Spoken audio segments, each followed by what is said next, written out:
friends, and welcome back. This is Ginny from Polly's Paper Studio. So last week I created a card that had a large floral arrangement as the focal point. I had so much fun creating that card. I wanted to try to do something similar but have a different element in design. So what I did was take some beautiful die cuts and create frames with them and use them as the base for this flower arrangement for my card today. So stick with me and we'll make this together. Here's my card base. It's 6x6 and I finished the inside with the collection paper. I've put a layer of cardstock here in a beautiful dove gray, and I will begin to add my pattern paper layers to that.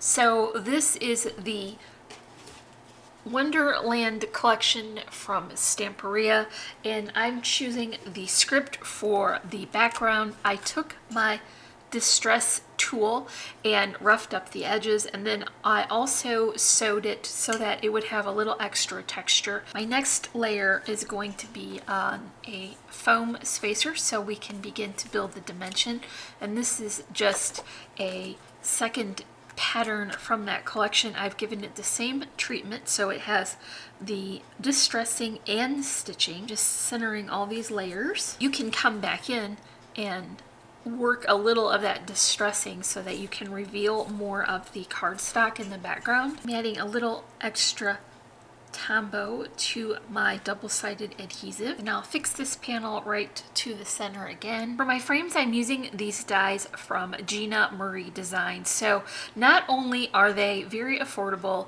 and work really well, but they're also made in Comstock Park, Michigan. And so I'm not a expert on geography, but our state looks a little like a mitten, so I can demonstrate.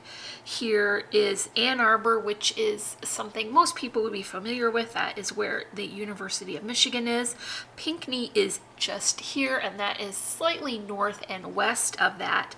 Grand Rapids is here, and that is where the Tech Hubby's favorite brewery is.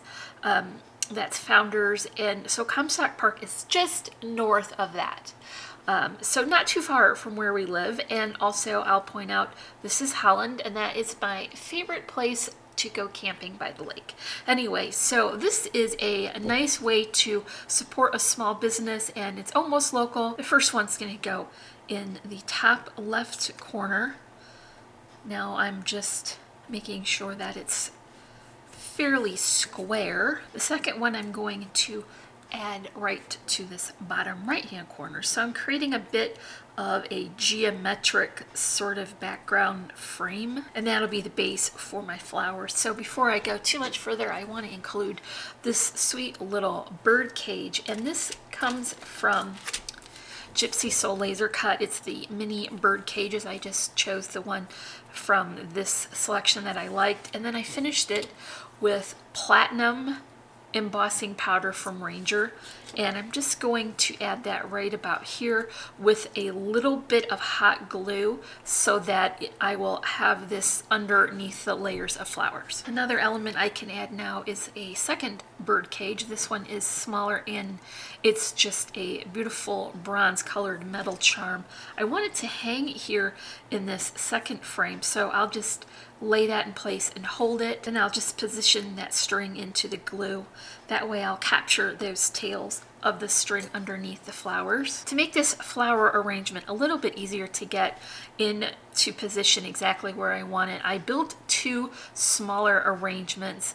These will be the corners, and they look a little bit like boutonnieres, I think.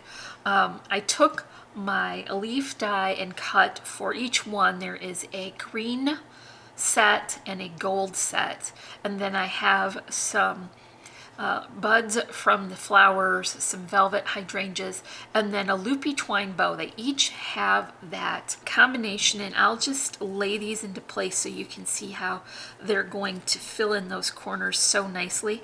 I'll push these out to the edge so that I can get a nice big flower arrangement, and then I'll tack those in with some hot glue. For the larger focal flowers, I've got a couple here from Little Birdie Crafts. They're very sparkly. They have a little bit of a blue center, so they tie in very nicely with the collection paper. And then I got a couple also from Petaloo. These have some beautiful netting layers, so they're very textural and very dimensional. I'm going to add this one to the bottom, and that's going to anchor that side. Then my two little birdie flowers are going to be on top of that. I want to sort of arrange them to cover section where I added that twine bow. For my last flower, I've tied another bow here. This time it's made with baker's twine, so it's just a little bit thicker, and this is more of a natural color, so it has a nice shade in it. And I'll fold that in half and add my glue here. Then I'll add this as a unit right here between the flowers from Little Birdie Crafts. Last but not least, I have a couple of pretty little sequins here, and I'm going to add them to this top left corner.